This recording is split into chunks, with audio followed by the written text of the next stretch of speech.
നമസ്കാരം. കർണാടക സംഗീതത്തിൽ സമീപകാലത്ത് ഉദിച്ചുയരുന്ന ഒരു നക്ഷത്രം എസ് കെ മഹതി. ബിടെക് കഴിഞ്ഞതിന് ശേഷം പൂർണ്ണമായും സംഗീതത്തിലേക്ക് വഴിതിരിഞ്ഞ് ഇപ്പോൾ ആകാശവാണിയുടെ എ ഗ്രേഡ് ആർട്ടിസ്റ്റായി മാറിയിരിക്കുന്ന മഹതിക്ക് സംഗീതം എന്നത് രക്തത്തിലലിഞ്ഞ ഒരു വികാരമാണ്. സ്വാഗതം മഹതി. ഞാൻ ആദ്യം തന്നെ ഒരു ചോദ്യം, ഞാനിപ്പോൾ ഇവിടെ ഇൻട്രൊഡക്ഷനിൽ പറഞ്ഞ ഒരു ചോദ്യം തന്നെ ആദ്യം തന്നെ ചോദിക്കാമെന്ന് വിചാരിക്കുന്നു. അത് പൊതുവേ കേൾക്കാൻ ആൾക്കാർക്ക് അറിയാൻ താല്പര്യവും ഉണ്ടാകും. മഹതിയുടെ എഡ്യൂക്കേഷണൽ ബാക്ക്ഗ്രൗണ്ട് എൻജിനീയറിംഗ് ആണ്. ബിടെക് പാസ്സായി. എന്നാൽ ആ മേഖലയിൽ പോകാതെ പൂർണ്ണമായും സംഗീതത്തിന് വേണ്ടിയിട്ട് ഡെഡിക്കേറ്റ് ചെയ്തിരിക്കുന്നു. ആ ഒരു ട്രാൻസ്ഫോർമേഷൻ എങ്ങനെയാണ്, എന്താണ് അതിൻ്റെ കാരണം? അക്കാഡമിക്കലി ഒരു ക്വാളിഫിക്കേഷൻ കയ്യിലുണ്ടാവണം എന്ന് എനിക്ക് ആദ്യം തൊട്ടേ ആഗ്രഹം ഉണ്ടായിരുന്നു. സോ അതുകൊണ്ടാണ് BTech computer science and engineering actually ജോലിക്ക് പോവാം എന്നുള്ള ഉദ്ദേശത്തിൽ തന്നെയാണ് അതും ചെയ്തത്. ജോലിയോടൊപ്പം സംഗീതം കൂടി കൊണ്ടുപോകണം എന്നുള്ളത് കൊണ്ടാണ് ചെയ്തത്. പിന്നെ സംഗീതം ചെറുപ്പം തൊട്ടേ ഞാൻ 5 വയസ്സുള്ളപ്പോൾ മുതലേ അച്ഛൻ്റെ അടുത്താണ്, അച്ഛനാണ് ആദ്യ ഗുരു. അപ്പോൾ അച്ഛൻ്റെ അടുത്ത് പഠിക്കുന്നതാണ്. പിന്നെ ബിടെക്കിന് ശേഷം ഞാൻ ആക്ച്വലി ജോലിക്ക് ജോയിൻ ചെയ്തായിരുന്നു. പക്ഷേ ഞാൻ രണ്ടിലും ഈക്വലി ബിസി ആവാൻ തുടങ്ങി. കാരണം ഇതിലും കോൺസേർട്ട്സ് ടേക്കപ്പ് ചെയ്യണം. അപ്പോൾ അതിൽ ആസ് എ ഫ്രഷർ എനിക്ക് അതിലും I have to learn the work അല്ലേ. ഇപ്പോൾ നമ്മൾ പഠിക്കുന്നതും ഇൻഡസ്ട്രിയൽ ആപ്ലിക്കേഷനും വ്യത്യാസം ഉണ്ടാവില്ല.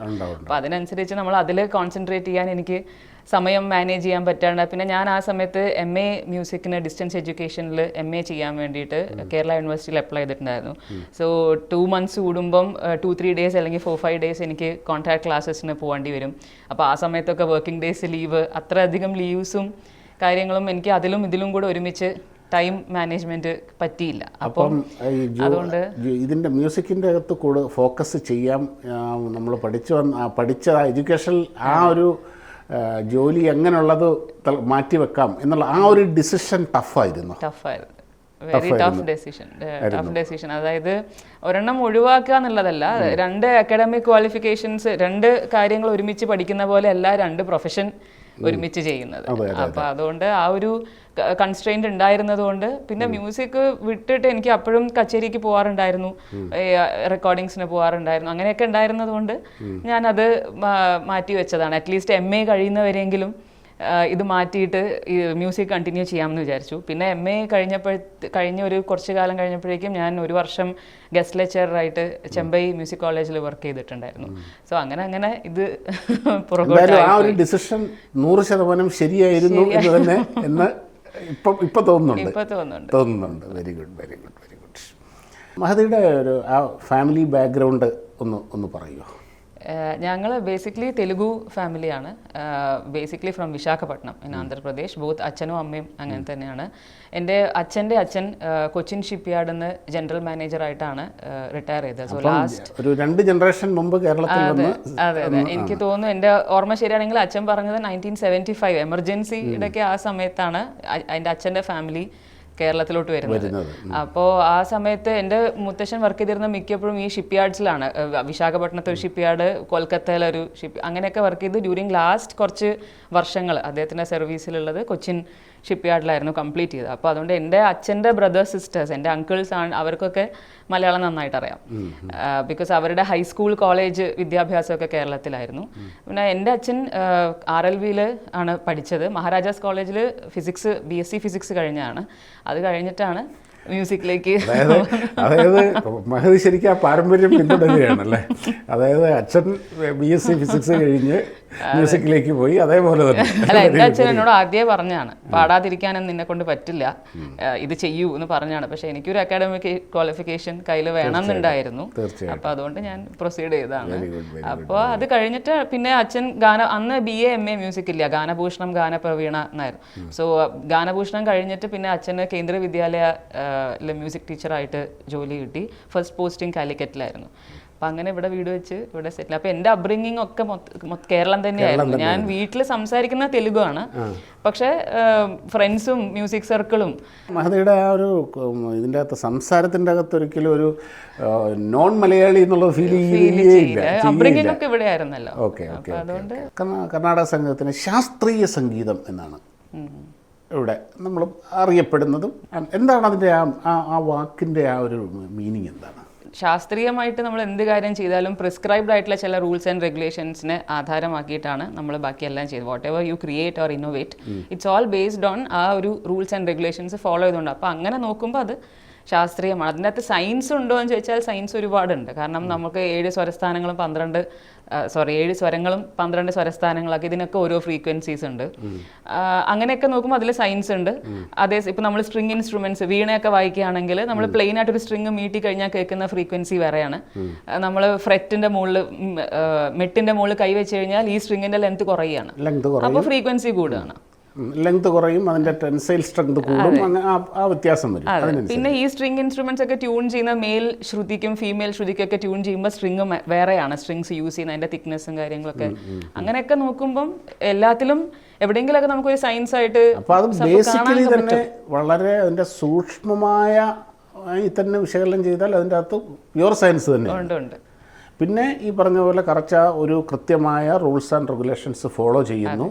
വളരെ ഒരു ഡേറ്റാ ബേസ്ഡ് ആയിട്ടുള്ള ഡിസിപ്ലിൻ. അത് അങ്ങനെയാണത് നമ്മൾ ശാസ്ത്രീയ എന്ന് പറയുന്നത്. അതിൻ്റെ കാരണം അതാണല്ലേ.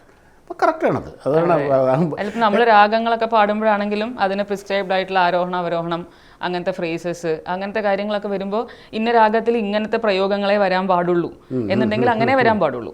അതിൻ്റെ അകത്ത് വേറെ നമുക്കൊന്നും ചെയ്യാം. യു ക്യാൻ ഡു എന്തൊക്കെ ചെയ്യാമോ അതൊക്കെ ചെയ്യാൻ പറ്റും. പക്ഷെ അത് തെറ്റിച്ചുകൊണ്ട് നമുക്കൊന്നും ചെയ്യാം. തെറ്റിച്ചുകൊണ്ട് അതിൻ്റെ അകത്ത് ആ റൂൾസിൻ്റെ അകത്ത് നിന്നുകൊണ്ടുള്ള സ്വാതന്ത്ര്യമാണ് നമുക്കുള്ളത്. അപ്പോൾ ഈ 27 മേളകർത്ത രാഗങ്ങൾ എന്ന് പറയുമ്പോൾ അതിൻ്റെ അകത്ത് സപ്തസ്വരങ്ങൾ മാത്രമേ ഉള്ളൂ. അത് ഏത് പെർമ്യൂട്ടേഷൻ ആൻഡ് കോമ്പിനേഷനാണ്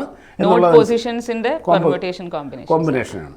അപ്പോൾ അതാണ് അതിൻ്റെ സയൻറ്റിഫിക് സൈഡ് എന്ന് പറയുന്നത്. ഈ ക്ലാസിക്കൽ മ്യൂസിക്, ശാസ്ത്രീയ സംഗീതം എന്നുള്ള ആ കാറ്റഗറിയിൽ ഏറ്റവും പ്രോമിനൻ്റ് ആയിട്ട് വരുന്നത് 2 എണ്ണമാണ്. ഒന്ന് കർണാട്ടിക് ഇതും മറ്റൊന്ന് ഹിന്ദുസ്ഥാനിസം. ഇതിൻ്റെ അടിസ്ഥാനപരമായ വ്യത്യാസം എന്താണ് ഇത് രണ്ടും തമ്മിലുള്ള? ഏറ്റവും അടിസ്ഥാനപരമായിട്ടുള്ള രണ്ടും ശാസ്ത്രീയമായിട്ടുള്ള രീതി തന്നെയാണ്. നമ്മുടെ സപ്തസ്വരങ്ങളും നോട്ട് പൊസിഷൻസും അതൊക്കെ സെയിം തന്നെയാണ്. പക്ഷെ അത് രാഗഭാവം നമ്മൾ പുറത്ത് കൊണ്ടുവരുന്ന രീതി അല്ലെങ്കിൽ ആ സ്വരങ്ങളെ നമ്മൾ ഹാൻഡിൽ ചെയ്യുന്ന രീതിയാണ് വ്യത്യാസം. ഇപ്പം നമ്മൾ കർണാട്ടിക് മ്യൂസിക്കിൽ പല രാഗങ്ങൾക്കും കർണാട്ടിക്കിന്റെ ഈക്വലന്റ് എന്ന് പറഞ്ഞിട്ട് ഹിന്ദുസ്ഥാനിയിൽ വേറൊരു ഇത് പറയും. എക്സാമ്പിൾ പറയാം. അതൊരു ശുദ്ധ സാവേരി. നമ്മൾ കർണാട്ടിക് മ്യൂസിക്കിൽ ശുദ്ധ സാവേരി സരി മ പദ സദ പ മരി സ നമ്മൾ പാടുന്നത്. അപ്പം നമ്മൾ സ്വരം പാടുമ്പോഴായാലും രാഗം പാടുമ്പോഴായാലും സരി മ പ ദ സ സദ പ മരി സ എന്നാണ്. അപ്പോൾ ഒരു കാരണവശാലും നിഷാദവും ഗാന്ധാരവും ഈ രാഗത്തിൽ വരാൻ പാടില്ല. എന്ത് വേണമെങ്കിലും പാടാം, എത്ര വേണമെങ്കിലും പാടാം, പക്ഷെ നിഷാദവും ഗാന്ധാരവും കേൾപ്പിക്കാൻ പാടില്ല. നോട്ട് ഈവൻ അനുസ്വരം എന്ന് പറയും, സ്വരത്തോട് ചേർന്ന് നിൽക്കുന്ന വേറൊരു സ്വരം. അനുസ്വരം പോലും നിഷാദമോ ഗാന്ധാരമോ കേൾപ്പിക്കാൻ പറ്റില്ല. അപ്പോൾ നമ്മൾ സ്വരം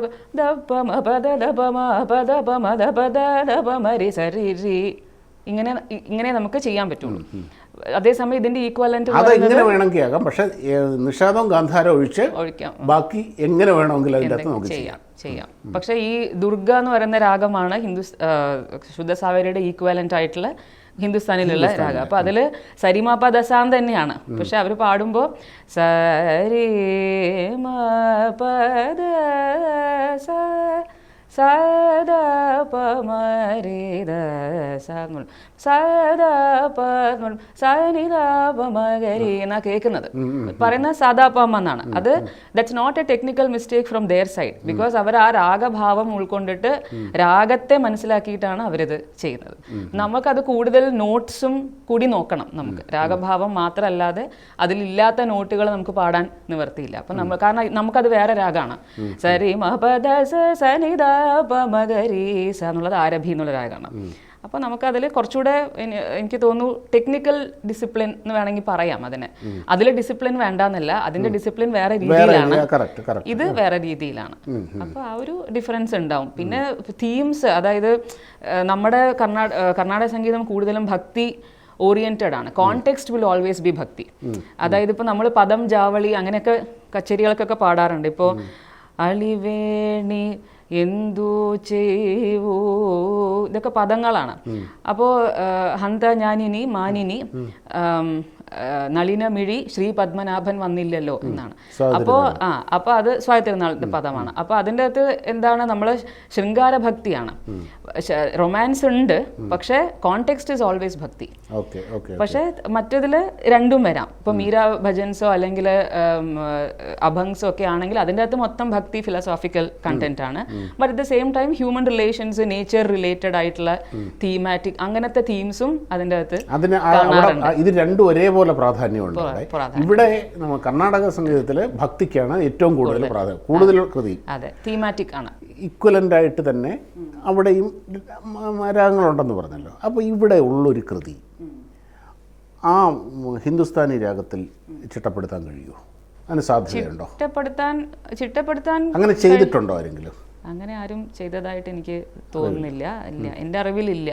ഭജൻസ് ഒക്കെ ഒരുപാട് പല രീതികൾ, ഇപ്പൊ നമ്മുടെ കർണാട്ടിക് മ്യൂസിക്കിലുള്ള കമ്പോസ്, ഇപ്പോൾ നമ്മുടെ ട്രിനിറ്റി എന്നറിയപ്പെടുന്ന ത്യാഗരാജ സ്വാമി, മുത്തുസ്വാമി ദീക്ഷിതർ, ശ്യാമശാസ്ത്രിയാണ്. മുത്തുസ്വാമി ദീക്ഷിതരുടെ കൃതികളിൽ കുറേ എണ്ണം ഹിന്ദുസ്ഥാനി രാഗങ്ങളിൽ അദ്ദേഹം ആ രാഗങ്ങൾ ഉപയോഗിച്ച്, അമീർ കല്യാണിയിലൊക്കെ അദ്ദേഹത്തിന്റെ കൃതികളുണ്ട്. അപ്പോൾ അതുകൊണ്ട് ആ രാഗങ്ങൾ ഉപയോഗിച്ചിട്ടുണ്ട്, അതില്ല. പക്ഷേ ഇതിലുള്ള ഒരെണ്ണത്തിനെ അതിൻ്റെ ഈക്വാലൻ്റ് ആക്കാൻ അങ്ങനെ ആരെങ്കിലും ശ്രമിച്ചിട്ടുണ്ടോ എന്നറിയില്ല. മീൻസ് ആ മാറ്റം കൊണ്ടുവന്നിട്ടില്ല. ഇപ്പോൾ ത്യാഗരാജ കൃതി ഒരു ഹിന്ദുസ്ഥാനി മ്യൂസീഷ്യൻ പാടിയിട്ടുണ്ടാവാം, അല്ലെങ്കിൽ പാടാൻ അറ്റംപ്റ്റ് ചെയ്തിട്ടുണ്ടാവാം. പക്ഷേ ഇതിലെങ്ങനെയാണോ നമ്മൾ പാടുന്നത് അത് പഠിച്ച് പാടാനേ പറ്റുള്ളൂ. അതിനെ ആ രീതിയിലേക്ക് മാറ്റിയിട്ട് അങ്ങനെയൊന്നും അങ്ങനൊരു പരീക്ഷണം നടന്നിട്ടില്ല, ഇതുവരെ നടന്നിട്ടില്ല അല്ലേ? ഒരു ട്രഡീഷണൽ ആയിട്ടുള്ള ഒരു പാരമ്പര്യ ശാഠ്യം എന്നാണോ, അതോ അത് വേണ്ട, അത് ശരിയാവില്ല എന്നുള്ളതുകൊണ്ടായിരിക്കുമോ? ശരിയാവില്ല. ഇപ്പൊ രണ്ടും ഭക്തിയാണ്, ഭക്തിരസമാണ്. ഇപ്പൊ ത്യാഗരാജ കൃതി എടുത്താലും സ്വാമി ദീക്ഷിതരാണെങ്കിലും അവരൊക്കെ ഉപാസകരാണ്. അവരൊക്കെ അവർ വിശ്വസിക്കുന്ന ഡേറ്റി അല്ലെങ്കിൽ അവർ ആ ഒരു ഇതിൽ നിന്നാണ്, അവർക്ക് അത് സംഗീതത്തിലൂടെയാണ് അവരതിനെ പുറത്ത് കൊണ്ടുവന്നതെന്നുള്ളതേ ഉള്ളൂ. അപ്പോൾ അതിൽ ത്യാഗരാജ കൃതികളിലും പറയുന്ന മെസ്സേജുകളും പറയുന്ന കാര്യങ്ങളും എല്ലാം ഭക്തി, ഫിലോസോഫിക് ആൻഡ് ഡിവോഷണൽ കണ്ടന്റ് ആണ് ഏറ്റവും കൂടുതലുള്ളത്. അപ്പോൾ ഭക്തി രസം വരാൻ ഏത് രാഗം വേണമെങ്കിലും നമുക്ക് ഉപയോഗിക്കാം. പക്ഷേ ഈ നമ്മൾ വാഗ്ഗേയകാരന്മാരെന്നാണ് നമ്മളെ കമ്പോസേഴ്സിന്. ഇപ്പോൾ വാക്കും ഗേയവും രണ്ടും അവരുടെയാണ്. Lyric and music both belong to the same person. So അതിന് നമ്മളൊരു ഓത്തന്റിസിറ്റി, നമുക്ക് തോന്നിയ പോലെ ട്യൂൺ ചെയ്താൽ അതിൻ്റെ ഒരു ഓത്തന്റിസിറ്റി പോയില്ലേ. അപ്പോൾ അത് നമ്മുടെ ഈ സംഗീത ത്രിമൂർത്തികൾ ട്രിനിറ്റി, ഇവർക്ക് മുമ്പ് ഒരു 150-200 വർഷമല്ലേ ഉണ്ടാവുള്ളൂ. അപ്പോൾ അതിനു മുമ്പ് നമ്മുടെ കർണാടക സംഗീതത്തിൻ്റെ ഒരു സ്റ്റാറ്റസ് എന്തായിരുന്നു? എനിക്ക് തോന്നുന്നു പ്രീ ട്രിനിറ്റി അല്ലെങ്കിൽ പോസ്റ്റ് ട്രിനിറ്റി ആയിട്ട് നമ്മൾ അതിനെ തിയറിയിലും നമ്മൾ വായിക്കാറുണ്ട്. അങ്ങനെ അതിൽ എനിക്ക് തോന്നുന്നു ക്ലിയർ ആയിട്ടുള്ള ഒരു റെഗുലേറ്റഡ് അല്ലെങ്കിൽ ഓർഗനൈസ്ഡ് വേ ഓഫ് രാഗം ആൻഡ് താളം, അതിൻ്റെ ഉള്ളിൽ നിന്നുകൊണ്ട് തന്നെ നല്ല ഡിവോഷണൽ ആയിട്ടുള്ള ഭക്തിരസമുള്ള ഒരു സംഗീതവും സാഹിത്യവും, ആ രീതിയിൽ അതിനെ നല്ല രീതിയിൽ format, it's A beautiful blend of എന്താ പറയണ്ടേ, രാഗം, താളം ആസ് വെൽ ആസ് ഭക്തി ആൻഡ് ഫിലോസഫി. അങ്ങനെ ചെയ്തു കൊണ്ടുവന്നത് ത്യാഗരാജ സ്വാമികളെ പ്രധാനമായിട്ടും തീർച്ചയായിട്ടും മുത്തുസ്വാമി ദീക്ഷിതർ. പിന്നെ അവരുടേത് മ്യൂസിക് കണ്ടന്റ് കൂടുതൽ, അതായത് കൂടുതലാന്ന് പറഞ്ഞാൽ എല്ലാത്തിലും മ്യൂസിക് കണ്ടന്റ് ഉണ്ട്. But Thyagaraja Swami is A more versatile compose. ഇപ്പോൾ ത്യാഗരാജ സ്വാമിയുടെ കൃതികൾ ദിവ്യനാമ കീർത്തനങ്ങൾ എന്ന് പറയും. അപ്പോൾ അതിൽ ഒരു പല്ലവി ഉണ്ടാവും, ചരണങ്ങളൊക്കെ ഒരേ ട്യൂണായിരിക്കും. എല്ലാവരും നമ്മൾ നാമാവലിയൊക്കെ പാടുന്നില്ല, അതുപോലെ എല്ലാവർക്കും ചേർന്ന് പാടാവുന്ന കൃതികളുണ്ട്. അതേസമയം വളരെയധികം പാണ്ഡിത്യം എക്സിബിറ്റ് ചെയ്യാൻ പറ്റുന്ന അങ്ങനത്തെ കൃതികളുണ്ട്. ഇപ്പോൾ വരലീലഗാനലോല സുരപാല സുഗുണജാല ഭരിത നീലഗല ഹൃദാലയ ശ്രുതിമൂല സുകരുണാലവാല പാലയ ശുമ, ഇതൊക്കെ റൈംസ് പോലെ എല്ലാവർക്കും പാടാവുന്നതാണ്. അതേസമയം ദശരഥി തോടി രാഗത്തിലുള്ള കൃതിയാണ്. ഇങ്ങനത്തെ മെജസ്റ്റിക് കോമ്പോസിഷൻസും ഉണ്ട്, ചെറിയ ചെറിയ കോമ്പോസിഷൻസ്, സിമ്പിൾ ആയിട്ടുള്ളത്. അപ്പോൾ അതുകൊണ്ട് എല്ലാവർക്കും, അതായത് ഭക്തിരസം, ഭക്തിഭാവത്തോടു കൂടി ഭഗവാനെ പുകഴ്ത്തണം എന്ന് ആഗ്രഹിക്കുന്നവർക്ക് ഉള്ളതും ഉണ്ട്. സംഗീതത്തിൽ പാണ്ഡിത്യം അല്ലെങ്കിൽ മ്യൂസിക് ലെസൻസ് എന്നുള്ള രീതിയിൽ എടുത്താലും അതും ഉണ്ട്. അപ്പോൾ അതിന് മുമ്പുണ്ടായിരുന്ന കോമ്പോസേഴ്സ് മെയിൻലി ഭക്തി ഓറിയന്റഡ് ആയിരുന്നു.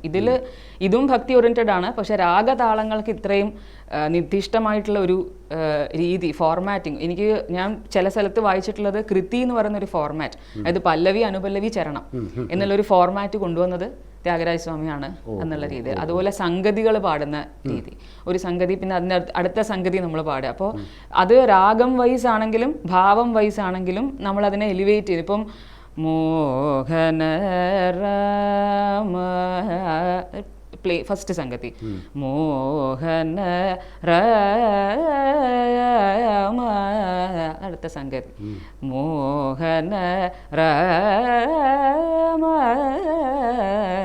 മോഹന. അപ്പോൾ ഇത് രാഗം വൈസ് നോക്കുകയാണെങ്കിലും ആദ്യം ഒരു മധ്യസ്ഥായി വരെ കവർ ചെയ്തു, പിന്നെ ഒരു ഓക്ടേവ് ഫുൾ ഓക്ടേവ് കവർ ചെയ്തു. അപ്പോൾ രാഗപരമായിട്ട് നോക്കുകയാണെങ്കിലും മോഹന രാഗത്തിൽ എങ്ങനെയൊക്കെ നമുക്ക് ഡെവലപ്പ് ചെയ്യാം, രാഗം എങ്ങനെയൊക്കെ ഡെവലപ്പ് ചെയ്യാം എന്നുള്ളതും അതിൻ്റെ അകത്തുണ്ട്. മോഹന രാമ മുഖജിത സോമ എന്നാണ് സാഹിത്യം. അപ്പം മോഹിപ്പിക്കുന്ന രൂപമുള്ള ശ്രീരാമനെ കുറിച്ചാണ് പറയുന്നത്. അപ്പോൾ ആ സംഗതികൾ പാടും തോറും നമ്മൾ ശ്രീരാമനെ നേരിൽ കാണുന്ന പോലെ ഒരു ഫീലിംഗും അതിൻ്റെ നമ്മുടെ ആ ഒരു മെന്റൽ സ്റ്റേറ്റ് തന്നെ ഉയർന്നു പോകുന്ന അതെ ഒന്നാണ്. അപ്പൊ ആ ഒരു രീതി കൊണ്ടുവന്നത് ത്യാഗരാജസ്വാമിയാണെന്ന് വായിച്ചിട്ടുണ്ട്. സംഗതികൾ കൊണ്ട് അതിന് മുമ്പുള്ള അന്നമാചാര്യ പുരന്ദരദാസർ കൃതികളിൽ, അങ്ങനത്തെ കൃതികളിൽ കൂടുതലും എന്താണ് ഡിവോഷണൽ കണ്ടന്റും സാഹിത്യം കൂടുതലാണ്. അത് ഈ പറയുന്ന പോലെ പല്ലവി കഴിഞ്ഞാൽ 2-3 ചരണങ്ങൾ ഉണ്ടാവുക, ഈ 3 ചരണങ്ങളും ഒരേ ട്യൂണിൽ പാടുക, അങ്ങനെയുള്ള രീതിയായിരുന്നു ആ സമയം. അതുകൊണ്ടാണ് പുരന്ദരദാസ കൃതികൾ, അന്നമാചാര്യ കൃതികൾ പലരും പല ട്യൂണിൽ പാടുന്നുണ്ട്. ഒരേ കൃതി നമ്മൾ പാടി കേൾക്കുന്ന പോലെ ആയിരിക്കില്ല ചിലപ്പോൾ വേറൊരു സ്ഥലത്ത് ഒരേ രാഗത്തിൽ തന്നെയുള്ളത്, ഒരേ രാഗത്തിലും കൂടി ആവണമെന്നില്ല. ഒരേ കൃതി പല രാഗത്തിലും നമ്മൾ കേൾക്കാം. ഇപ്പോൾ ഡിവോഷണൽ മ്യൂസിക് ചെയ്യുന്നവർ വേറെ രീതിയിലായിരിക്കും ചിലപ്പോൾ പാടുക, ലൈറ്റ് മ്യൂസിക് ചെയ്യുന്നവർ വേറെ. ചിലപ്പോൾ അത് സിനിമയിൽ എടുത്തിട്ടുണ്ടെങ്കിൽ അത് ചിലപ്പോൾ ഒരു ട്യൂൺ മാറ്റി വെക്കുകയൊക്കെ ചെയ്യും. കർണാട്ടിക് കോൺസേർട്സിൽ പാടുമ്പോൾ അതിൽ നമുക്ക് മനോധർമ്മവും കൂടി ഇന്നോവേറ്റ് ചെയ്യാൻ പാകത്തിന് അതിൻ്റെ മ്യൂസിക് കമ്പോസ് ചെയ്തിട്ടുള്ള എത്രയോ വിദ്വാൻമാരുണ്ട്. ഇപ്പോൾ നേതനൂരി കൃഷ്ണമൂർത്തി സാർ എന്ന് പറയുന്ന വളരെ വലിയൊരു വിദ്വാനാണ്. അന്നമാചാര്യ കൃതികൾ പലതും അദ്ദേഹം ട്യൂൺ ചെയ്തിട്ടുള്ളത്. അദ്ദേഹം ട്യൂൺ ചെയ്ത രീതിയാണ് ഇപ്പോൾ നമ്മൾ ഫോളോ ചെയ്യുന്നത് കർണാട്ടിക്കിൽ. പക്ഷേ ചില കൃതികൾ മാറ്റി വേറെ രാഗത്തിലൊക്കെ ആക്കിയിട്ട് അങ്ങനെയൊക്കെ ചെയ്യുന്നുണ്ട്. അപ്പോൾ ആ ഒരു വ്യത്യാസമുണ്ട്. അപ്പോൾ ശരിക്ക് കറക്റ്റ് ഇപ്പോൾ ഈ പറഞ്ഞ പോലെ pre Trinity and post Trinity എന്ന് പറയുന്നത് ശരിക്കും വലിയൊരു ഡിവിഷൻ തന്നെയാണ്. ശ്യാമശാസ്ത്രികളുടെയും മുത്തുസ്വാമി ദീക്ഷിതരുടെ അവരുടെ കോൺട്രിബ്യൂഷൻ എങ്ങനെയായിരുന്നു ഇതിൻ്റെ? അവരുടെ കോൺട്രിബ്യൂഷൻ എന്ന് പറയുമ്പോൾ ത്യാഗരാജ കൃതികളും ശ്യാമശാസ്ത്രി കൃതികളും കൂടുതലും തെലുഗു ഭാഷയിലാണ്. സംസ്കൃതവും ഉണ്ട്.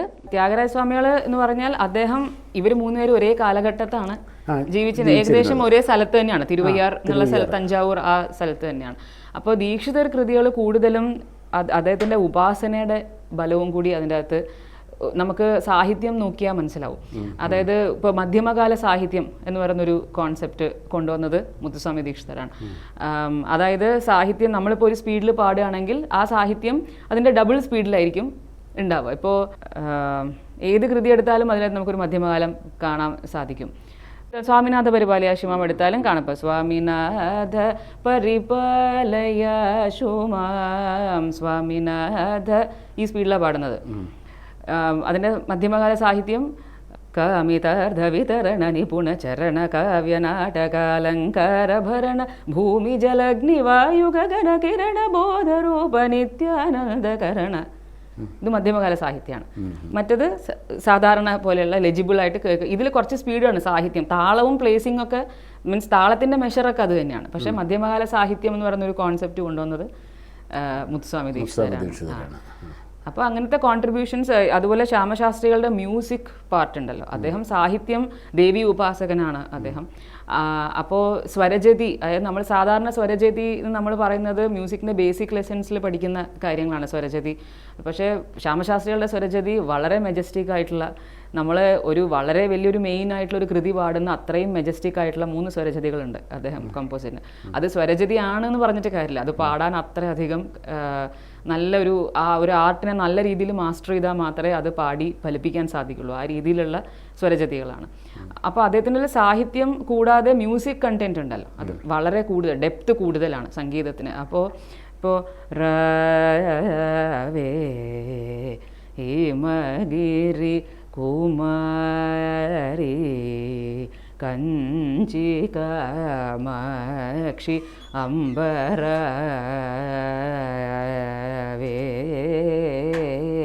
ഇതിങ്ങനെ പാടിയാൽ തീരില്ല എന്ന് തോന്നും നമുക്ക്. അത്രയധികം തോടി ഇങ്ങനെ നിറഞ്ഞു നിൽക്കുന്ന ഒരു രീതിയിലുള്ള കോമ്പോസിഷനാണ്. അപ്പോൾ മ്യൂസിക്കിൻ്റെ ഡെപ്ത്ത് വളരെ കൂടുതലാണ് ശ്യാമശാസ്ത്രിയുടെ കൃതിയിൽ. ദീക്ഷിതർ കൃതികളിൽ സംസ്കൃത സാഹിത്യം നോക്കിയാലും മ്യൂസിക് നോക്കിയാലും അത് വളരെ ഭയങ്കര ഒരു മാസ്റ്റർ പീസസ് ആണ്. It's A culmination of all things. Music, lyrics. അദ്ദേഹം നവഗ്രഹ കൃതികൾ, നവാവരണ കൃതികളൊക്കെ എഴുതിയിട്ടുണ്ട്. നവഗ്രഹ കൃതികളിലും ഇതിലൊക്കെ രാഗമുദ്ര എന്ന് പറയുന്നൊരു കോൺട്രിബ്യൂഷനും അദ്ദേഹം ചെയ്തിട്ടുണ്ട്. അതായത് ഗുരുഗുഹ എന്നുള്ളതാണ് അദ്ദേഹത്തിൻ്റെ വാഗ്ഗേയകാര മുദ്ര. ആ രാഗത്തിൻ്റെ പേര് ചിലപ്പോൾ നമുക്ക് ആ ഇതിൽ കാണാൻ സാധിക്കും കോമ്പോസിഷനിൽ. അപ്പോൾ രാഗത്തിൻ്റെ പേരുണ്ട്, അദ്ദേഹത്തിൻ്റെ രാഗമുദ്രയുണ്ട്. ഇതൊക്കെ താളത്തിനും രാഗത്തിനും കറക്റ്റ് സെറ്റ് ആവുന്നുണ്ട്. ഇതൊന്നും ആലോചിച്ചിരുന്ന് എഴുതിയതല്ല. They are people divine blessings ഉള്ളവരാണ്. അപ്പോൾ അവരുടെ കൃതികൾ എന്ത് ചെയ്താലും നമുക്ക് മാറ്റണം എന്ന് വിചാരിച്ചാലും മാറ്റാൻ പറ്റില്ല. പൊതുവെ കച്ചേരികളിൽ അവതരിപ്പിക്കപ്പെടുന്ന കൃതികൾ എയ്തർ തെലുഗു ഓർ സംസ്കൃത്, അല്ലെങ്കിൽ മറ്റു ഭാഷകളുടെ ഇത് വരാതിരുന്നതിൻ്റെ കാരണം എന്താണ്? വരാതിരുന്നു എന്ന് തീർത്തും പറയാൻ പറ്റില്ല. കാരണം വന്നിട്ടുണ്ട് ഒരുപാട് കോമ്പോസിഷൻസ് ത്യാഗരാജസ്വാമിക്ക് ശേഷവും അതിന് മുന്നേ പോലും തമിഴ് സാഹിത്യം ഒരുപാടുണ്ട്. ഇപ്പം എന്താണ് നമ്മൾ അരുണഗിരിനാഥർ അങ്ങനെയുള്ള എത്രയോ ഭക്തന്മാരുടെ കോമ്പോസിഷൻസ് തമിഴിൽ ഉണ്ട്. അന്ന് പിന്നെന്താണെന്ന് വെച്ചാൽ ഈ ഡിവിഷൻ ഇല്ല. ത്രിലിംഗദേശം എന്നുള്ളൊരു കോൺസെപ്റ്റേ ഉള്ളൂ. Geographic boundaries based on language അത് അന്നില്ല. തമിഴ്നാടും ആന്ധ്രയും വേറെ വേറെ ഡിവിഷൻ ആയിട്ടില്ല. ഇല്ല. അപ്പോൾ അത് കാവേരി തീരത്താണ് ത്യാഗരാജസ്വാമി താമസിച്ചിരുന്നത്. അവിടെ എന്താണ് ഉള്ള ഡെയിറ്റീസിനെയാണ് പ്രാർത്ഥിച്ചിരുന്നത്. അതിലൂടെയാണ് അദ്ദേഹം സംഗീതം ഉപാസിച്ചതും നാദോപാസനയൊക്കെ ചെയ്തത് അതുവഴിയാണ്. ഇപ്പോൾ ഏത് ദൈവത്തെ ആരാധിച്ചാലും എവിടെ താമസിച്ചാലും നമ്മുടെ ഉദ്ദേശം സ്പിരിച്വൽ എൻലൈറ്റൻമെന്റ് അതിലേക്ക് എത്തുക എന്നുള്ളതാണല്ലോ. ഭാഷ എന്ന് പറയുന്നത് സംഗീതത്തിന് പ്രത്യേകിച്ച് ഭാഷയില്ലല്ലോ. അത് അദ്ദേഹത്തിന്റെ മദർ ടങ് തെലുഗു ആണ് ത്യാഗരാജസ്വാമികളുടെ. അപ്പോൾ അതുകൊണ്ട് മദർ ടങ് അല്ലേ നമുക്ക് എപ്പോഴും ഇമോഷണൽ കണക്ട് എപ്പോഴും നന്നായിട്ട് ഏറ്റവും കൂടുതൽ അനുഭൂതി നമുക്ക് തോന്നുന്നത് നമ്മുടെ ഭാഷയിൽ കേൾക്കുമ്പോഴാണല്ലോ. അതുകൊണ്ടായിരിക്കണം അവർ തെലുങ്കിൽ എഴുതി. അദ്ദേഹത്തിന് ഒരുപാട് ശിഷ്യ സമ്പത്ത് ഉണ്ടായിരുന്നു ത്യാഗരാജസ്വാമി. കേട്ടിട്ടുണ്ട് ത്യാഗരാജസ്വാമികൾ അങ്ങനെ ഒന്നും എഴുതി. അദ്ദേഹം ഇങ്ങനെ പോകുന്ന വഴി ഇങ്ങനെ പാടി പോകും, ശിഷ്യർ കേട്ട് എഴുതുന്നതോ അങ്ങനെയുള്ളത് മാത്രമേ ഉള്ളൂ. അപ്പോൾ എന്തുമാത്രം നഷ്ടപ്പെട്ടു പോയിട്ടുണ്ടാകാം, രേഖപ്പെടുത്താതെ പോയിട്ടുണ്ടാകാം. 700 കമ്പോസിഷൻസ് 720 അത്രയാണ് റേറ്റ് പറയുന്നത് നമുക്കിപ്പോൾ അവൈലബിൾ ആയിട്ടുള്ളത്. പക്ഷെ അദ്ദേഹം 24,000 അടുത്ത് കൃതികൾ അദ്ദേഹം രചിച്ചിട്ടുണ്ടെന്നാണ് പറയുന്നത്. അതുപോലെ ഇപ്പം പൊതുവേ ഞാൻ വളരെ ഇങ്ങനെ പലപ്പോഴും വിഷമം തോന്നിയിട്ടുണ്ട്. കൺസേർട്സ് നടക്കുമ്പോൾ അവർ മ്യൂസിക്കിന് മാത്രമാണ് ഏറ്റവും കൂടുതൽ പ്രാധാന്യം കൊടുക്കുന്നത്. അവിടെ ഇതിൻ്റെ ഒരു ലിറ്ററേച്ചർ ഉണ്ടല്ലോ, ആ ലിറ്ററേച്ചർ പലപ്പോഴും അർത്ഥം പോലും മാറിപ്പോകുന്ന രീതിയിൽ മുറിഞ്ഞു പോകും. കാര്യം അവിടെ മ്യൂസിക് അത് ശരിയാണെന്ന് തോന്നുന്നുണ്ടോ? ഇതെന്താന്ന് വെച്ചാൽ ലിറിക്കൽ പാർട്ട് ഓഫ് മ്യൂസിക് നമ്മുടെ സംഗീതത്തിലുള്ള സാഹിത്യപരമായിട്ട് നോക്കുമ്പോൾ ആരും സാഹിത്യത്തെ നശിപ്പിക്കണം എന്നുള്ള ഉദ്ദേശത്തിൽ തുടങ്ങിയതല്ല. അതൊരു കോംപ്രമൈസ് ആയി പോയതാണ്. കാരണം വെച്ചാൽ മ്യൂസിക്കിന് കൂടുതൽ പ്രാധാന്യം കൊടുക്കുമ്പോൾ കാരണം നമ്മുടെ സംഗീതം രാഗതാള നിബദ്ധമാണ്. രാഗവും താളവും തെറ്റിച്ചിട്ട് ഇതിൻ്റെ അകത്തൊന്നും ചെയ്യാൻ പറ്റില്ല. അപ്പം അതുകൊണ്ട് ഇപ്പം വരാഭയകരി എന്നൊരു വാക്കുണ്ടെങ്കിൽ വര അഭയകരിയാണ്. ഇത് താളം അടിയും ഇതൊക്കെ മാറിപ്പോകുമ്പോൾ ചിലപ്പം വര വേറെയും ഭയകരി വേറെ ആയിരിക്കും. അപ്പോൾ അങ്ങനത്തെ പ്രശ്നങ്ങൾ അതിൻ്റെ അകത്ത് വരുന്നത്. അപ്പോൾ ഇപ്പോൾ ചിലപ്പോൾ അനുദിനം എന്നൊരു വാക്കുണ്ടെങ്കിൽ എല്ലാ ദിവസവും എന്നാണ് അർത്ഥം. അപ്പോൾ അനുദിനം എന്നൊരു വാക്കുണ്ടെങ്കിൽ ഈ അനു എന്നുള്ളത് ഫസ്റ്റ് ലൈനിലും ദിനം എന്നുള്ളത് സെക്കൻഡ് ലൈനിലും ആയി പോകും. ഇതിനൊരു 4 സംഗതി ഉണ്ടാവും. അപ്പോൾ ഇത് പാടുമ്പം തെറ്റിൽ അനു എന്ന് പറഞ്ഞ് ചേർത്ത് പാടും. അപ്പോൾ നമ്മൾ എന്താ വെച്ചാൽ we should make conscious efforts to see that maximum ഇങ്ങനത്തെ കാര്യങ്ങൾ അവോയ്ഡ് ചെയ്യാൻ പറ്റുമോ എന്ന് ആലോചിച്ചിട്ട് ചെയ്യേണ്ടതാണ്. അതുപോലെ ഈ മനോധർമ്മം ആസ്പെക്ട് അത് ഈ രീതി കോംപ്രമൈസ് ചെയ്യുന്നത് കൊണ്ട് സംഭവിച്ചു പോകുന്ന കാര്യമല്ലേ. പക്ഷെ നമുക്ക് എന്താ വെച്ചാൽ നമുക്കൊരു ഇപ്പോൾ ത്യാഗരാജസ്വാമി എങ്ങനെ പാടിയും നമുക്ക് അറിയില്ല. വെച്ചാൽ നമ്മൾ ഏറ്റവും വലിയ ഉദാഹരണം പഞ്ചരത്ന കൃതികളാണ്. പഞ്ചരത്ന കൃതികൾ പലപ്പോഴും നിറച്ച് സാഹിത്യമാണ്. അപ്പോൾ അതിന്റെ നൊട്ടേഷൻ അനുസരിച്ച് അല്ലെങ്കിൽ താളത്തിനാണ് ഈ സാഹിത്യം സെറ്റ് ചെയ്തിട്ടുള്ളത് നമ്മൾ.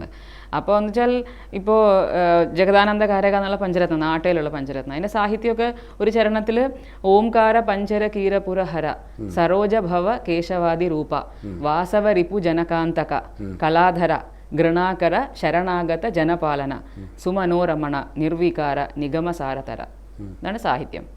അപ്പോൾ നമ്മളിത് പസനി പ മരി സസ എന്നാണ് നൊട്ടേഷൻ.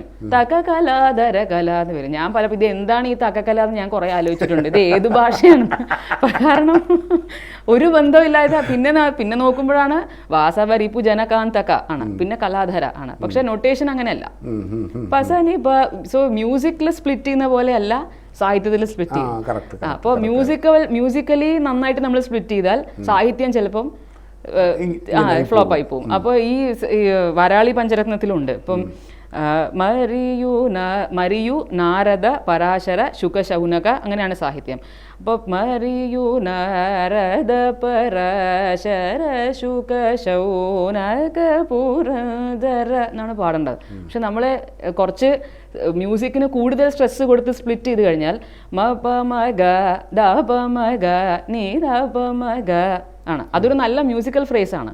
പക്ഷെ അതിനനുസരിച്ച് സ്പ്ലിറ്റ് ചെയ്താൽ മരിയു നാരദ പരാശര ശുകശ എന്ന് വരും. അപ്പോൾ ആ വ്യത്യാസം, ആ ബുദ്ധിമുട്ട്, ആ കൺസ്ട്രെയിൻറ്റ് ഉണ്ട് നമ്മളെ സംഗീതത്തിൽ. അപ്പോൾ കുറച്ച് വലിയ അളവിലുണ്ട് എന്നല്ല പറയുന്നത്. ചില കൃതികൾ വളരെ പരിതാപകരമാണ്. മ്യൂസിക്കിന് പ്രാധാന്യം കൊടുക്കുമ്പോൾ ഇത് കുഴപ്പമില്ല അതെ എന്ന് തോന്നുന്നു. അല്ല, പക്ഷെ അത് to what extent can we support or not support that എന്നുള്ളതാണ് ചോദ്യം. If a musician is willing to give more importance to the aesthetic sense of music rather than the aesthetic sense of literature, we can't say it is wrong and we can't completely say it's right. അപ്പോൾ അതൊരു clash എപ്പോഴും വരാറുള്ളതാണ്. പക്ഷേ നിരവൽ എന്ന് പറയുന്ന ഒരു aspect ഉണ്ട് മനോധർമ്മം നമ്മൾ പാടുമ്പോൾ. നിരവൽ എന്ന് പറഞ്ഞാൽ ആ കൃതിയിലുള്ള ഏറ്റവും അർത്ഥവത്തായിട്ടുള്ളൊരു ലൈൻ നമ്മൾ എടുത്തിട്ട് ആ രാഗത്തിലും താളത്തിലും തന്നെ നമ്മളത് കുറേ പ്രാവശ്യം റിപ്പീറ്റ് ചെയ്യുന്നതാണ്. അപ്പോൾ ഈ റിപ്പീറ്റ് ചെയ്യുന്ന ലൈൻ അർത്ഥമുള്ള സാഹിത്യം നമുക്ക് ചൂസ് ചെയ്യാം. അത് നമ്മുടെ ചോയ്സാണ്. ദാറ്റ് ഈസ് നോട്ട് അത് പ്രിസ്ക്രൈബ് ചെയ്ത് വെച്ചിട്ടുള്ള കാര്യമല്ല. അപ്പോൾ അതൊക്കെ ചെയ്യുമ്പോൾ നമുക്ക് കുറച്ചുകൂടെ വേണമെങ്കിൽ കോൺസെൻട്രേറ്റ് ചെയ്താൽ ലിറ്ററേച്ചറിന് കൂടുതൽ പ്രാധാന്യം കൊടുക്കാൻ, നമുക്ക് അതിനൊരു കൂടുതൽ ജസ്റ്റിസ് നമുക്ക് ചെയ്യാൻ കഴിയും. അതുപോലെ മഹതി, നമ്മുടെ മ്യൂസിക് കോളേജുകളിൽ മ്യൂസിക് പഠിപ്പിക്കുന്നുണ്ട്. അതായത് അതിൻ്റെ അകത്ത് കൂടുതൽ തിയറി നന്നായിട്ട് ചെയ്യുന്നുണ്ട്. തിയറി പാട്ട് വളരെ പെർഫെക്റ്റായിട്ട് പോകുന്നുണ്ട്, നന്നായിട്ട് പഠിപ്പിക്കുന്നുണ്ട്.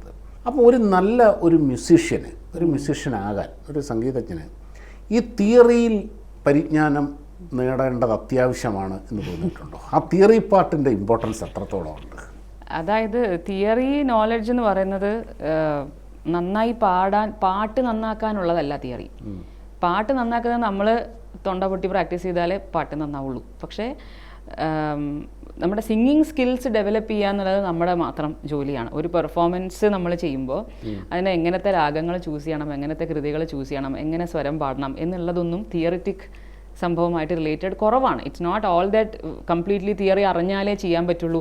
ഞങ്ങളാരും തിയറി പഠിച്ചിട്ടല്ല കച്ചേരി പാടാൻ തുടങ്ങിയത്, പിന്നെ ഡിഗ്രി എടുത്തതാണ്. അപ്പം theory is to know what we are singing. It is not to sing. പാട്ട് നന്നാക്കാൻ സ്കോളർലി പാട്ടാണ്. ഇപ്പോൾ അതായത് ഇപ്പോൾ നമ്മളോട് ഒരാൾ ചോദിക്കുകയാണ് രാഗം എങ്ങനെ പാടണം, നമ്മുടെ ഉത്തരം എന്താ? നമ്മൾ ചെയ്തത് ശരിക്കും ആ രാഗത്തിലുള്ള കുറച്ച് കൃതികൾ പഠിച്ചിട്ടുണ്ടാവും, പലരും ഈ രാഗം ആലപിച്ച് കേട്ടിട്ടുണ്ടാവും, നമ്മൾ കുറച്ച് പാടി നോക്കിയിട്ടുണ്ടാവും. അങ്ങനെ കുറച്ച് വർഷങ്ങൾ കഴിയുമ്പോൾ നമ്മൾ പാടാറാവും. ഇപ്പം ഞാൻ മാത്രമല്ല, എല്ലാ ലീഡിങ് മ്യൂസീഷ്യൻസും അങ്ങനെയാണ് പാടാറായത്. പക്ഷേ ആരെങ്കിലും രാഗം എങ്ങനെ ആലപിക്കണം എന്ന് ചോദിച്ചാൽ this is not the organised and professional answer.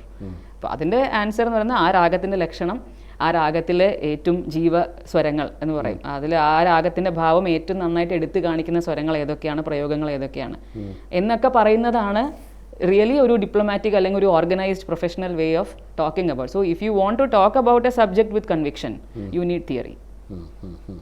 പാട്ട് പാടാനല്ല തിയറി, പാട്ടിനെ കുറിച്ച് അറിയാനാണ് തിയറി. അതിൽ കൂടുതൽ ഗവേഷണം നടത്താനും അതിൽ ഒരു അറിവ് നേടാനും ഉള്ള. അതെ, മ്യൂസിക്കോളജി വേറെ തന്നെ ഒരു ഇതാണ്. മ്യൂസിക്കോളജിസ്റ്റ് ഒരുപാട് പേരുണ്ട്. അറിയാവുന്ന ആൾക്ക് പാട്ട് പാടണമെന്ന് നിർബന്ധമൊന്നുമില്ല, തിരിച്ചുമില്ല. നമ്മൾ റെഫർ ചെയ്യുന്ന പല ബുക്സും പെർഫോമൻസ് എഴുതിയതല്ല, അത് മ്യൂസിക്കോളജിസ്റ്റ് ഒക്കെ എഴുതിയിട്ടുള്ളതാണ്. അതുപോലെ ഇപ്പം മഹതി ഈ ഫീൽഡിൽ ഉറച്ചു നിൽക്കുന്നു, ധാരാളം പാട്ട് കേൾക്കുന്നു, പാടുന്നു ഒക്കെ ചെയ്യുന്നു. ശരിക്ക് ഒരു പെർഫോമൻസ് കണ്ടിട്ട് ഇങ്ങനെ അന്തം വിട്ടുപോയ സംഭവങ്ങളുണ്ടാവുമല്ലോ? അങ്ങനെ എല്ലാവരും ലെജൻഡറി ആയിട്ടുള്ള മ്യൂസീഷ്യൻസിൻ്റെ ഒക്കെ പെർഫോമൻസ് നമുക്ക് ഞങ്ങളുടെ ജനറേഷന് നേരിട്ട് കേൾക്കാനുള്ള ഭാഗ്യം ഉണ്ടായിട്ടില്ല. MS സുബ്ബലക്ഷ്മി അമ്മ ആണെങ്കിലും ML വസന്തകുമാരി അമ്മയാണെങ്കിലും DK ജയറാമൻ സാർ, അങ്ങനെ എത്രയോ സ്റ്റാൾ വാർസ് ലെജൻഡറീസ് ഉണ്ട്. അവരുടെ സംഗീതം നമ്മൾ നേരിട്ട് അനുഭവിക്കാൻ ഭാഗ്യം കിട്ടാത്തൊരു ജനറേഷനാണ് ഞങ്ങളുടേത്. പക്ഷേ ഇങ്ങനെ പാടാൻ സാധിക്കുന്നു എന്ന് തോന്നിയിട്ടുള്ളത് എല്ലാ വിദ്വാൻമാരുടെയും അങ്ങനെ തോന്നാറുണ്ട്. അങ്ങനെ പ്രത്യേകിച്ച് ഒരു പെർഫോമൻസ് എന്നല്ല, the depth of their music, how they have mastered that art over years of time, അത് ശരിക്കും അത്ഭുതപ്പെടുത്തിയിട്ടുണ്ട്. ദൈവമേ, ഇങ്ങനെയൊക്കെ പാടി, ഇവരൊക്കെ ഇങ്ങനെ പാടി വെച്ച് കഴിഞ്ഞു, ഇനി നമ്മൾ എന്ത് പാടാനാ എന്ന് തോന്നിയിട്ടുള്ള എത്രയോ സന്ദർഭങ്ങൾ ഉണ്ടായിട്ടുണ്ട്. അതുപോലെ ഇപ്പം ഈ മഹതിയുടെ ഈ സംഗീത യാത്രയിൽ ഏറ്റവും സപ്പോർട്ടിംഗ് ആയിട്ട് നിന്നിട്ടുള്ളത്? തീർച്ചയായിട്ടും പാരമ്പര്യത്തിൽ അച്ഛനുണ്ട്, അദ്ദേഹത്തിൻ്റെ ഇതുണ്ട്. തീർച്ചയായിട്ടും സപ്പോർട്ടാണ്. നമ്മളെ പേരൻസിന്റെ സപ്പോർട്ട് തീർച്ചയായിട്ടും ഉണ്ട്. ഇപ്പൊ ഞാൻ കല്യാണം കഴിഞ്ഞ് പോയി എൻ്റെ കച്ചേരിക്ക് വന്നിട്ടുള്ളവർക്കറിയാം, ഞാൻ കച്ചേരി പാടുമ്പോൾ എൻ്റെ കുട്ടിയെ എൻ്റെ അച്ഛനാണ് നോക്കുന്നത്, അതുകൊണ്ടാണ് ഞാൻ പാടുന്നത്. അപ്പോൾ പേരൻസിന്റെ സപ്പോർട്ട് വലിയൊരു സപ്പോർട്ടാണ്. പിന്നെ എൻ്റെ ഹസ്ബൻഡും ഞാനും ഞങ്ങൾ ഒരുമിച്ച് സംഗീതം പഠിച്ചവരാണ്. താമരക്കാട് കൃഷ്ണൻ നമ്പൂതിരി സാറിൻ്റെ അടുത്താണ് ഞാൻ ആദ്യം ഗുരു അച്ഛനാണ്. അതിനുശേഷം ഞാൻ പാലക്കാട് ശ്രീ എം ബി മണി സാറിൻ്റെ അടുത്ത് കുറച്ചു കാലം പഠിച്ചിട്ടുണ്ട്. ഒരു അരിപ്ര ദാമോദരൻ നമ്പൂതിരി സാർ എന്ന് പറഞ്ഞാൽ അദ്ദേഹം ശ്രീരാഗം എന്ന് പറഞ്ഞിട്ടൊരു മ്യൂസിക് സ്കൂൾ നടത്തുന്നുണ്ട് പെരിന്തൽമണ്ണയിൽ. അപ്പോൾ ഞങ്ങൾ കുറച്ച് കാലം മലപ്പുറം ഡിസ്ട്രിക്റ്റിലായിരുന്നു അച്ഛന് ട്രാൻസ്ഫർ ആയിട്ട്. അപ്പോൾ ആ സമയത്തൊക്കെ ഞാൻ സാറിൻ്റെ അടുത്ത് പഠിച്ചിട്ടുണ്ട്. പിന്നെ ഒരു 10-15 വർഷമായിട്ട് അഡ്വാൻസ്ഡ് ആയിട്ട് പഠിക്കുന്നത് താമരക്കാട് കൃഷ്ണൻപോയി സാറിൻ്റെ അടുത്തും കുമാരകേരള വർമ്മ സാറിൻ്റെ അടുത്തൊക്കെയാണ്. അദ്ദേഹം കോഴിക്കോട് വരുമ്പോൾ ക്ലാസ്സസ് എടുക്കാറുണ്ട് Varma sir. Otherwise he's based in Trivandrum. So അങ്ങനെയാണ് പഠിക്കുക. അപ്പോൾ ഞങ്ങൾ ഒരുമിച്ചാണ് സംഗീതം പഠിച്ചത്. അപ്പം ഞങ്ങൾ തമ്മിൽ വലിയ ഏജ് ഡിഫറൻസും വലിയ ഡിഫറൻസ് ഇല്ല. പുള്ളി കാലിക്കറ്റ് NIT പഠിച്ചത്, ഞാൻ കോഴിക്കോട് തന്നെയാണ് BTech ചെയ്തത്. അപ്പോൾ പരിചയം ക്ലാസ്സിൽ വെച്ചിട്ട് തന്നെയാണ്. അപ്പോൾ ആ രീതിക്കുള്ളൊരു സപ്പോർട്ട്, നമ്മൾ കർണാടക സംഗീതം പാടിക്കൊണ്ടിരുന്നാലേ വർദ്ധിക്കുള്ളൂ എന്നുള്ളൊരു ബോധ്യം ഹസ്ബൻഡും കൂടി ഉള്ളത് കൊണ്ടാണ് സപ്പോർട്ട് ചെയ്യാൻ പറ്റുന്നത്. അല്ലെങ്കിൽ ബുദ്ധിമുട്ടാണ്. നമ്മളിത് അറിയാത്ത ഒരാൾക്ക് ഇത് പറഞ്ഞ് മനസ്സിലാക്കിക്കാനൊന്നും പറ്റില്ല, അതിനൊരു ലിമിറ്റ് ഉണ്ട്. അപ്പോൾ അതുകൊണ്ട് അത് വലിയൊരു സപ്പോർട്ടാണ്, അതില്ലാതെ ചെയ്യാൻ പറ്റില്ല. അതുപോലെ മഹതിക്ക് തെലുങ്കാണ് മദർ ടങ്. ഇതിന് മുമ്പ് ചോദിച്ചതിൻ്റെ ഒരു കോംപ്ലിമെൻ്ററി ക്വസ്റ്റ്യനാണിത്. ഇപ്പോൾ ത്യാഗരാജ സ്വാമിയുടെ കൃതികൾ പാടുന്നു, മഹതിക്ക് അതിൻ്റെ അർത്ഥം പൂർണ്ണമായിട്ട് ഉൾക്കൊണ്ട് പാടാൻ പറ്റുന്നുണ്ട്, അറിയാൻ, ഉൾക്കൊണ്ട് പാടും. ആ ഒരു വ്യത്യാസം ശരിക്കും ഫീൽ ചെയ്യുന്നുണ്ടോ? ഫീൽ ചെയ്യുന്നുണ്ട്. കാരണം ലിറ്ററേച്ചർ പാട്ട് നമുക്ക് ഇപ്പം നമ്മൾ മലയാളം പാട്ട് നമ്മൾ മലയാളികൾ ആസ്വദിക്കുന്ന പോലെ വേറൊരു ഭാഷ അറിയാത്ത ഒരാൾക്ക് എത്ര ആസ്വദിക്കാൻ പറ്റും? അതിനൊരു ലിമിറ്റ് ഉണ്ട്. നമ്മൾ മലയാളത്തിൽ ധാരാളം സലിൽ ചൗധരി അങ്ങനെയുള്ളവരൊക്കെ ഒന്ന് മലയാളത്തിൽ പാട്ട് പാടിയിട്ടുണ്ട്. തെലുങ്ക് പോലെ ഒരു ഭാഷ, ആ ഭാഷയിൽ നല്ല പ്രാവീണ്യമുണ്ട്. അതുകൊണ്ട് തന്നെ ത്യാഗരാജ സ്വാമികളുടെ കൃതികളും ഒട്ടുമുക്കാലും തെലുങ്ക് തന്നെയാണ്. അത് ഉൾക്കൊണ്ട് പാടാൻ കഴിയുന്നതിൻ്റെ ആ ഒരു വ്യത്യാസം ഫീൽ ചെയ്തിട്ടുണ്ടോ? വ്യത്യാസം, അതായത് എനിക്കിപ്പം എന്തെങ്കിലും അർത്ഥം, എന്തെങ്കിലും സാഹിത്യത്തിലൊരു ക്ലാഷ് വന്നു കഴിഞ്ഞാൽ, അല്ലെങ്കിൽ ഇത് ഇങ്ങനെയാണോ എന്നൊരു സംശയം വന്നു കഴിഞ്ഞാൽ, അങ്ങനെ ചിലപ്പോൾ നമ്മൾ പഠിപ്പിക്കുന്ന, ഇപ്പോൾ അതായത് നമ്മൾ പഠിക്കുന്ന സാഹിത്യം ചിലപ്പോൾ എന്തെങ്കിലും മിസ്റ്റേക്സ് ഉണ്ടെങ്കിൽ എൻ്റെ അടുത്ത് വളരെ ലീഡിങ് ആയിട്ട് പാടിക്കൊണ്ടിരിക്കുന്ന മ്യൂസീഷ്യൻസ് പോലും എൻ്റെ അടുത്ത് ചോദിക്കാറുണ്ട്, ഈ സാഹിത്യം ഇങ്ങനെ തന്നെയാണോ എന്ന് ചോദിക്കാൻ. കാരണം നമുക്കൊരിക്കലും എന്താ പറയുക, നമ്മളിപ്പോൾ എനിക്ക് ബാംഗ്ലൂരിൽ ഒരു കച്ചേരി ഉണ്ടെന്ന് വിചാരിക്കുക, ഞാൻ അവിടെ പോയിട്ട് ഒരു പുരന്ദരദാസർ കൃതി പാടണമെങ്കിൽ അവരുടെ ഭാഷ അവിടെ പോയി തെറ്റിച്ച് പാടിയിട്ട് അവരത് ആസ്വദിക്കണമെന്ന് എക്സ്പെക്ട് ചെയ്യുന്നത് ശരിയല്ലല്ലോ. അപ്പോൾ അതുകൊണ്ട് നമ്മളുടെ ഭാഗത്ത് നിന്ന് നമ്മളൊരു എഫേർട്ട് എന്തായാലും ഇത് ശരിയാണോ എന്ന്. ഇന്ന് അത് എളുപ്പമാണ്. പണ്ട് guru is the only source of knowledge. അപ്പോൾ എന്തെങ്കിലും സംശയം ഗുരുനാഥനെ ഉള്ളൂ ചോദിക്കാൻ. ഇപ്പം അങ്ങനെയല്ല. കന്നഡ അറിയുന്ന ഒരു ഫ്രണ്ടിനെ വിളിച്ച് ചോദിച്ചാൽ മതി, അല്ലെങ്കിൽ കന്നഡ മദർ ടങ് ആയിട്ടുള്ള ഒരു മ്യൂസീഷ്യൻ പാടുന്നത് കേട്ടാൽ മതി. അതൊക്കെ യൂട്യൂബിൽ ഫിംഗർ ടിപ്സിലാണ് ഇപ്പോൾ. അപ്പോൾ അതുകൊണ്ട് ആ എഫേർട്ട് ചെയ്യാൻ ഇപ്പോൾ സാധിക്കും. പണ്ട് അത് നിവൃത്തിയില്ലായിരുന്നു ചെയ്യാനുള്ള. അപ്പോൾ അതുകൊണ്ട് നമുക്ക് ലിറിക്കൽ പാട്ടിന് കൂടുതൽ ജസ്റ്റിസ് ചെയ്യാൻ പറ്റും. പിന്നെ ഭാഷ അറിയുന്നവർക്ക് ഉണ്ടാവുന്ന അനുഭൂതി വേറെ ലെവലിലാണ്. അതാണ്. പിന്നെ എന്താണെന്ന് വെച്ചാൽ സ്പിരിച്വൽ കണ്ടന്റ് ആണ് ഏറ്റവും കൂടുതൽ, പ്രത്യേകിച്ചും ത്യാഗരാജ കൃതികളിൽ നമ്മൾ കേൾക്കുന്നത്. എല്ലാവരും ഭക്തന്മാരായിരുന്നു, അവരൊക്കെ പാടിയിരുന്നത് ഭക്തിയോടുകൂടിയായിരുന്നു, ഉപാസകരുമായിരുന്നു. പക്ഷേ സ്പിരിച്വൽ കണ്ടന്റ് ഞാൻ ഉദ്ദേശിക്കുന്നത് ഈ ഭാഗവത വേദങ്ങളിലും ഉപനിഷത്തുകളും ഭാഗവതത്തിലും ഒക്കെ ഉള്ളതിൻ്റെ സാരമാണ്, സമ്മറി അല്ലെങ്കിൽ അതിൻ്റെ എസെൻസ് ആണ് ത്യാഗരാജ സ്വാമികൾ വളരെ സിമ്പിളായിട്ടുള്ള ഭാഷയിൽ തെലുങ്കിൽ രചിച്ചിട്ടുള്ളത്. അപ്പോൾ നമുക്ക് ത്യാഗരാജ കൃതി വായിച്ചാൽ തന്നെ സന്തോഷമാണ്, പാടണമെന്നും കൂടിയില്ല, കേൾക്കാനോ വായിക്കാനോ പറ്റുന്നത് തന്നെ വലിയൊരു സന്തോഷമുള്ള കാര്യം. ഇത്ര ലെജിബിൾ ആയിട്ട്, ഇത്ര ക്ലിയർ ആയിട്ട്, വളരെ സാഹിത്യ സമ്പന്ന, സംഗീത സമ്പന്നം എന്നുള്ളത് പോലെ തന്നെ സാഹിത്യ സമ്പന്നമാണ്. അതെ. അപ്പോൾ അതുകൊണ്ട് ആ സ്പിരിച്വൽ, ഇപ്പം മനസാമർഥ്യമേമി എന്നൊരു കൃതിയുണ്ട്, വർദ്ധിനി എന്നുള്ള രാഗമാണ്, കുറച്ച് റെയർ ആയിട്ടുള്ള രാഗമാണ്. അപ്പോൾ മനസാമർഥ്യമേമി എന്ന് പറഞ്ഞാൽ സാമർഥ്യം എന്ന് പറഞ്ഞാൽ നമ്മൾ മലയാളത്തിൽ ഓവർ സ്മാർട്ടാണ്, അവന് ഭയങ്കര സാമർഥ്യമാണെന്ന് പറഞ്ഞാൽ ഓവർ സ്മാർട്ട് ആണെന്നാണ് നമ്മൾ മനസ്സിലാക്കുന്നത്. പക്ഷെ സമർത്ഥൻ എന്നുള്ള വാക്കെന്നാണ് സാമർഥ്യം, അപ്പം കാര്യപ്രാപ്തി എന്നുള്ളത് ആണ്. അപ്പോൾ മനസാമർഥ്യമേമി എന്നുള്ള കൃതിന് പറയുന്നത് എൻ്റെ കൺട്രോൾ എത്രത്തോളം, അല്ലെങ്കിൽ എൻ്റെ കേമത്വം എത്രത്തോളം ഉണ്ട് എൻ്റെ ലൈഫിൽ നടക്കുന്ന കാര്യങ്ങൾക്ക്. ഒന്നുമില്ല. അതൊക്കെ കർമ്മഫലം എങ്ങനെയാണോ അങ്ങനെ വരുള്ളൂ. ഇപ്പോൾ ഈ അഹമ്മദാബാദിൽ ഒരു എയർ ക്രാഷ് നടന്നില്ലേ, 300ഓളം ആൾക്കാരുണ്ടായിരുന്നു. അതിൽ ബോഡി കണ്ടാൽ തിരിച്ചു അറിയാത്ത ലെവലിലെ ബോഡീസ് കണ്ടെത്തിയിരുന്നു. ഒരാൾ വെറുതെ പരിക്ക് പറ്റിയ പോലെ പൊടിയും തട്ടി ഫോണും തന്നെ സംസാരിച്ചുകൊണ്ട് പോയി. വേറൊരു സ്ത്രീ അവർ ബോർഡിംഗ് ഗേറ്റ് ക്ലോസ് ചെയ്തു, കയറാൻ സമ്മതിച്ചില്ല എന്ന് പറഞ്ഞ് അടി ഉണ്ടാക്കിയിട്ട് ഇറങ്ങിപ്പോയി. എയർപോർട്ടിൻ്റെ പുറത്തിറക്കുമ്പോഴേക്കും ഫ്ലൈറ്റ് ക്രാഷ്. ഇത് ഈ പ്ലെയിനിലുള്ള ആൾക്കാർക്ക് പരിക്ക് പറ്റിയെന്ന് പറഞ്ഞാൽ നമുക്ക് മനസ്സിലാക്കാം. ഇത് പോയി വീണത് MBBS ഹോസ്റ്റലിൽ പഠിക്കുന്ന കുട്ടികളുടെ ഹോസ്റ്റലിൽ. അവരെന്ത് പഠിച്ചു? അവർ എത്രയോ കഷ്ടപ്പെട്ടിട്ടാണ് MDSന്റെ സീറ്റ് കിട്ടുന്നത്. അവരുടെ അച്ഛനമ്മമാർക്ക് എത്രയോ പ്രതീക്ഷകളാണ്, അതൊക്കെ പോയി. അപ്പോൾ നടക്കുന്ന കാര്യങ്ങളോട് നമുക്ക് എങ്ങനെ റിയാക്ട് ചെയ്യാം എന്നുള്ളത് നമ്മുടെ കയ്യിലാണ്. പക്ഷേ നടക്കുന്ന കാര്യങ്ങളുടെ മുകളിൽ നമ്മുടെ കൺട്രോളൊന്നുമില്ല. അപ്പോൾ മനസാമർഥ്യമേമി എന്നുള്ള കൃതിയിൽ പറയുന്നത് ശ്രീരാമന് പട്ടാഭിഷേകം ചെയ്യാൻ പോകുന്നു എന്നറിഞ്ഞിട്ട് ആദ്യം ഏറ്റവും അധികം സന്തോഷിച്ചത് കൈകേയിയാണ്.